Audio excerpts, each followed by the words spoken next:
साक्री शहरात निष्पाप नागरिकांवर खोटे गुन्हे दाखल केले त्या विरोधात भव्य मूक मोर्चा।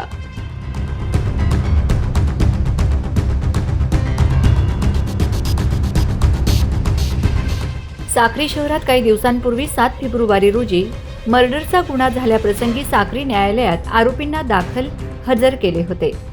साक्री नॅशनल हायवेलगत मर्डरचे आरोपी भटू पिंजारी यांचे मामा दोंडाईचा येथील नगरसेवक नबू पिंजारी व साथीदार यांना किरकोळ मारहाण झाली होती।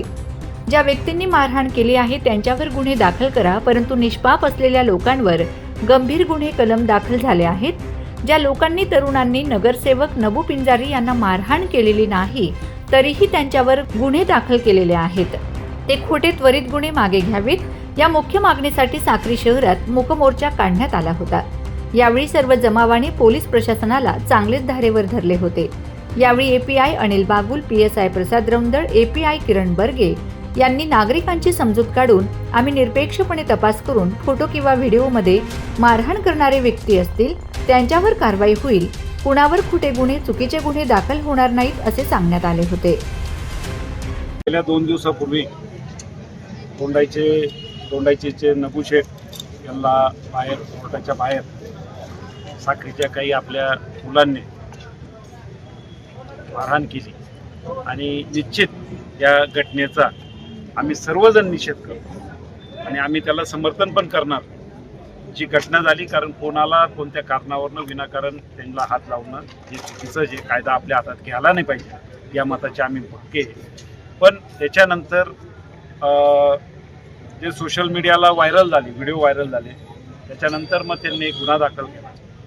आमचं सर्वांचं साक्रीकर म्हणून आमचं सगळ्यांचं असं म्हणणं आहे की ज्यांनी हे कृत्य केलं असेल तुम्ही त्यांच्यावर गुन्हे दाखल करा, आमचं म्हणणं नाही। पण जे या गुन्ह्यात नव्हते त्यांचे नावं टाकले गेले, 307, 395 सारखे गंभीर गुन्हे दाखल केले, हे गुन्हे त्यांनी दाखल करायला नाही पाहिजे होते। आमचं या मीडियाच्या माध्यमातून नबू शेठला पण विनंती की तुम्ही मोठेपणा दाखवून ज्या मुलांचे नावं चुकून टाकले गेले असतील त्या मुलांचे नाव काढून घ्या। आमच्या साक्रीमध्ये लोक शांततेने राहतात, शांततेने राहतील। इथं कुठल्या राजकीय लोकांचं काय हे नव्हतं। आम्ही सगळ्या समाज बांधव, मग तो मुस्लिम समाज असो, हिंदू असो, सगळ्या समाजाचे लोक, आपला दलित बांधव असो, सगळेजण आज या मोर्चाला सामील होते।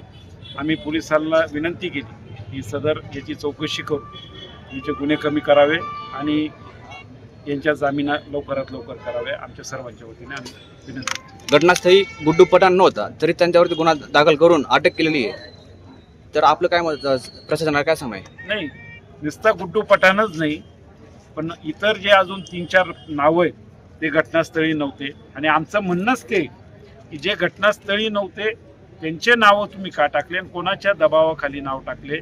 पण जे असेल ते असेल, पण किमान आता कायद्याने त्यांना त्यांची प्रोसिजर करणे, त्यांचं म्हणणं आहे की फिर्याद दिल्यानंतर आम्हाला घेणं आहे, तर त्यांनी त्यांचं काम करताय, आम्ही आमचं काम करू, पण कायदा सुव्यवस्था बिघडेल असं काही करू नको, करायला नको।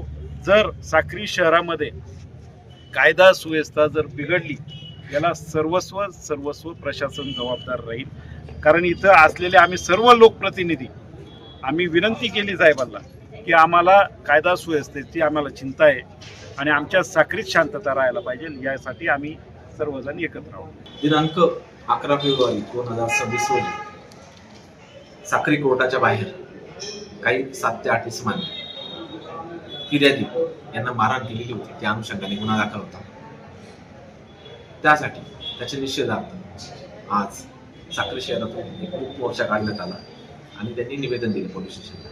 त्याच्यामध्ये त्यांच्या प्रमुख मागणी अशा होत्या की जे लोक मारहाण करताना व्हिडिओमध्ये आहेत त्यांनाच आरोपी करण्यात यावं, इतरांना आरोपी करू नये आणि याच्यामध्ये पारदर्शक तपास करण्यात यावा, अशा त्यांच्या मागण्या होत्या। आपण त्याप्रमाणे त्यांना आश्वासित केलेलं आहे। या गुन्ह्यामध्ये व्हिडिओमध्ये जे मारहाण करणारे आहेत, युवक आहेत, त्यांनाच अरेस्ट करून पुढची जी कायदेशीर प्रक्रिया आहे ती करणार आहोत आणि त्यांच्याच विरुद्ध मान्य न्यायालयात घोषणापत्र सादर करणार। मोर्चा शांततेत संपलेला आहे, त्यांचा आपण निवेदन स्वीकारले। सर, किती लोकांचे नाव आहेत अंदाजे?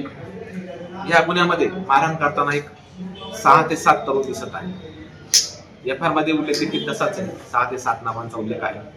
त्याच्यामध्ये जे व्हिडिओमध्ये आहे त्यांनाच आपण आरोपी करणार आहोत. ताब्यात कोणी घेतलंय का सर आतापर्यंत? आतापर्यंत या गुन्ह्यामध्ये एफ आर मध्ये नाव असलेले एका इसमास ताब्यात घेण्यात आलेले आहे. त्याच्यावरती चिथावणी दिल्याचा त्याच्यावरती आरोप आहे. त्याचा चौकशी करत आहोत, तपास करत आहोत, त्याला अरेस्ट करण्यात आलेले. बाकी जे इतर मारहाण करणारे लोक आहेत त्यांचा शोध सुरू आहे. जनतेचं असं मागणं होतं का गुड्डू पठाण नव्हता घटनेस्थळी मारहाण करताना, तर त्याला अटक केलेली आहे. एफ आर मध्ये त्याचा उल्लेख आहे, नावाचा उल्लेख आहे. त्यांनी चिथावणी दिली आणि त्याच्यामुळे ते तरुण तिकडे गेले आणि त्यांनी मारहाण केली असा एफ आर मध्ये उल्लेख आहे, तसा रोष आहे. त्या अनुषंगाने तपास करण्यासाठी त्याला अरेस्ट केले. Bureau report, Navapur express news, Sakri.